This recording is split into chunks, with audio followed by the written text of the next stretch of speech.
EVM है तो मोदी है, मोदी है तो तुम नहीं हो, तुम्हारी तबाही है। सारी तबाही का, आपकी गर्दन काटने का मोदी ने इंतजाम कर लिया। मोदी ने, नरेंद्र दामोदर दास मोदी, उसमें हिम्मत है तो करके दिखा, मेरे खिलाफ कार्रवाई मैं बताऊंगा उसे। और बहुत ही अगर जनता उसको पसंद करती है, इस देश की सारी जनता उसको चाहती है, इतना वो खूबसूरत है, इतना वो बढ़िया व्यक्ति है, तो मैं सीना ठोक के कहता हूं, एक बार बैलेट पेपर से चुनाव करा, तेरे सामने मैं लड़ूंगा, फिर जीत के दिखाइए, पता लग जाएगी तुझे तेरी औकात। पूरा देश पुलिस राज्य में बदल दिया जा रहा है और उसके बाद पुलिस के माध्यम से आपकी गर्दन काटी जाएगी, आप चू भी नहीं कर सकेंगे। इस मोदी को, इस मोदी सरकार को जब तक आप पूरी तरह से अंधकार में दफन नहीं कर दोगे, पाताल की गहराइयों में दफन नहीं कर दोगे, आपको कुछ मिलने वाला नहीं है, बचने वाला नहीं है। मिलेगा तो दूसरी बात है। मैं तो आपसे ये निवेदन करूंगा, अपनी आंखें खोलो और सबसे पहले इंतजाम इस सरकार को सत्ता से हटाने का करो। ईवीएम से चुनाव होगा तो हम भाग नहीं लेंगे, चुनाव होने नहीं देंगे।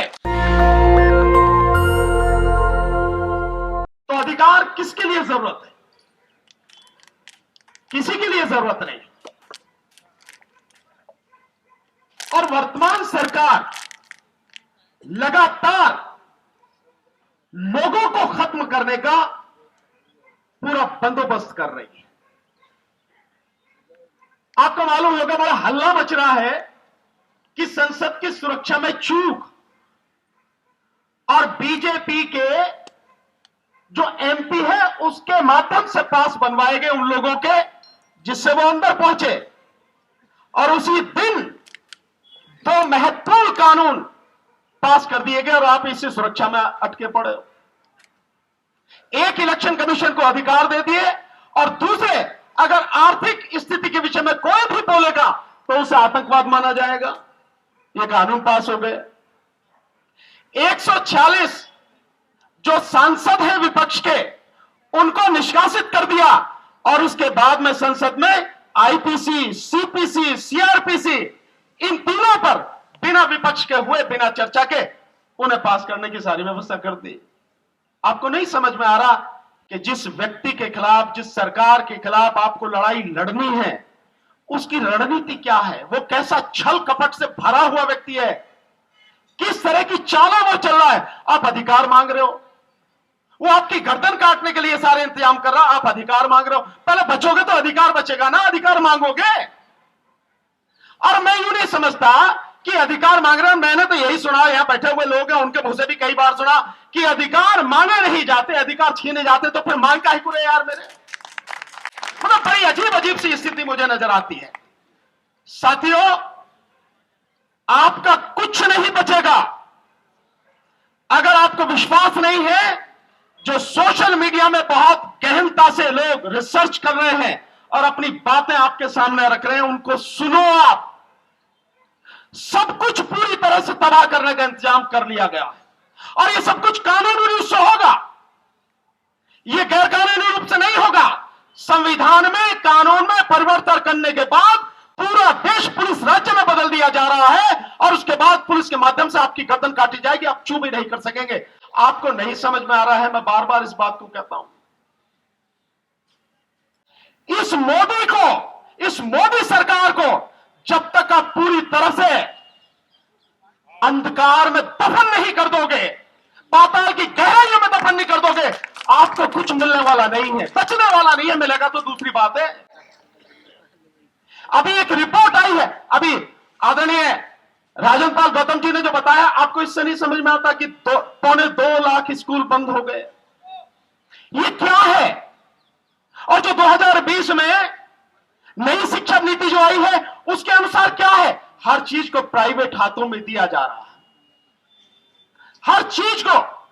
और जब सारी चीजें प्राइवेट हाथों में चली जाएंगी, शिक्षा को भी प्राइवेट हाथों में दिया जा रहा है, तो कहां से तो आप पढ़ेंगे, आपके बच्चे कहां से पढ़ेंगे, कहां से आपको जानकारी मिलेगी, कहां आप नौकरियों में आ सकोगे, कहां व्यापार में जा सकोगे, क्या कर सकोगे? कुछ भी नहीं साथियों। तो ये जो सारी चीजें हैं जिस तरह से की जा रही हैं, कुछ भी बचने वाला नहीं है। इसलिए मैं तो आपसे यह निवेदन करूंगा, अपनी आंखें खोलो और सबसे पहले इंतजाम इस सरकार को सत्ता से हटाने का करो। और साथियों, वो तभी संभव है जब ईवीएम को आप हटा पाएंगे, उससे पहले संभव नहीं है। मेरा एक ही सवाल है, अभी माननीय राजन पाल गौतम जी ने कहा कि जो पर्ची है वो पर्ची आप हमें 2 बैलेट पेपर में डालेंगे, फिर उसकी गिनती होगी। मैं आप सबसे पूछता हूं, यहां तो सारे पढ़े लिखे बैठे हैं, मैं सुप्रीम कोर्ट के जजों से भी पूछता हूं, मेरी वीडियो देखी होगी, हाई कोर्ट के जजों से पूछता हूं, यहां जज साहब बैठे हैं इनसे पूछता हूं, आईएएस आईपीएस ऑफिसर से बैठता हूं, एक आदमी एक्सेप्ट सॉफ्टवेयर इंजीनियर उनको छोड़कर यह बता दे कि ईवीएम कैसे काम करती है, एक भी व्यक्ति बताए कैसे काम करती है। मालूम है किसी को? किसी को मालूम नहीं है। तो क्यों हम पर्ची के चक्कर में पड़े, क्यों हम किसी चीज के चक्कर में पड़े? यह सबके लिए डूब मरने वाली बात नहीं है कि देश में 90 करोड़ से ज्यादा लोग मतदाता हैं, सरकारी अधिकारी है, कर्मचारी है, व्यापारी है, सब लोग हैं। उसके बावजूद 99% इस देश के मतदाताओं को यह पता नहीं है कि वोट जो डाली जा रही है उसका माध्यम क्या है, वो वोट मुझे पता क्यों नहीं लगती। बड़ी अजीब स्थिति है। 3 मशीनें हैं, एक है कंट्रोलिंग यूनिट जिसकी गिनती होती है, जिसमें वोट जाने की बात कही जाती है, एक है बैलेट यूनिट जिसमें मैं बटन दबाता हूं, और एक है आपकी वीवीपैट जिसमें आपका पर्ची 7 सेकंड के लिए दिखती है। यह बताना कितने लोग हैं जो 7 सेकंड में वो पर्ची देख पाते हैं? देख पाते हैं 7 सेकंड में? नहीं देख पाते। और उसकी कभी गिनती नहीं होती। जो पर्ची असली अगर वोट मानी जाए तो वही है ना, उसकी कभी गिनती नहीं होती। गिनती किसकी होती है? उसकी जो कंट्रोलिंग यूनिट है, जिसमें आपने कहा जाता कि आपकी वोट उसमें गई, आपको नहीं पता आपकी वोट गई है, किसको गई है, कहां गई है, कुछ नहीं पता। बावजूद सुप्रीम कोर्ट के जजेस से लेकर सारे पढ़े लिखे लोग, अनपढ़ की तो बात ही छोड़ दो, इसी माध्यम से लगातार चुनाव कर रहे हैं, इलेक्शन वोट डालते चले जा रहे हैं। यह सबके लिए डूब मरने वाली बात नहीं है। मैंने बार बार कहा है कि पॉलिटिकल पार्टियां, विशेषकर कांग्रेस जो पार्टी है, और कांग्रेस के साथ साथ में जितनी भी इंडिया गठबंधन में ये 27-28 पार्टियां हैं, क्यों नहीं सड़क पर उतरकर इसका विरोध करती है कि ईवीएम से चुनाव होगा तो हम भाग नहीं लेंगे, चुनाव होने नहीं देंगे। और आप समझ लो, अगर आप ये नहीं करेंगे आंदोलन, तो इसके बाद कुछ बचना नहीं है। मैं बार बार कह रहा हूं, आपकी सारी तबाही का, आपकी गर्दन काटने का मोदी ने इंतजाम कर लिया। मैं नाम ही लेके कह रहा हूं, मोदी ने, नरेंद्र दामोदर दास मोदी, उसमें हिम्मत है तो करके दिखा मेरे खिलाफ कार्रवाई, मैं बताऊंगा उसे। और बहुत ही अगर जनता उसको पसंद करती है, कि इस देश की सारी जनता उसको चाहती है, इतना वो खूबसूरत है, इतना वो बढ़िया व्यक्ति है, तो मैं सीना ठोक के कहता हूं, एक बार बैलेट पेपर से चुनाव करा, तेरे सामने मैं लड़ूंगा, फिर जीत के दिखाइयो, पता लग जाएगी तुझे तेरी औकात। साथियों, इन चीजों को समझने की जरूरत है। ईवीएम है तो मोदी है, मोदी है तो तुम नहीं हो, तुम्हारी तबाही है। ईवीएम नहीं है तो ही देश बचेगा, तो ही तुम बचोगे, तुम्हारी आने वाली पीढ़ी बचेगी, तुम्हारे बच्चों का भविष्य बचेगा। उसके बाद ही अधिकार की बात करना। अबे जिंदा रहोगे तो अधिकार मांगोगे ना, जिंदा ही नहीं रहोगे तो काहे के अधिकार है। इसलिए मेरा आप सबसे निवेदन है, ईवीएम के मुद्दे को पहला मुद्दा बनाकर इस पर संघर्ष कीजिए, सड़क पर आइए।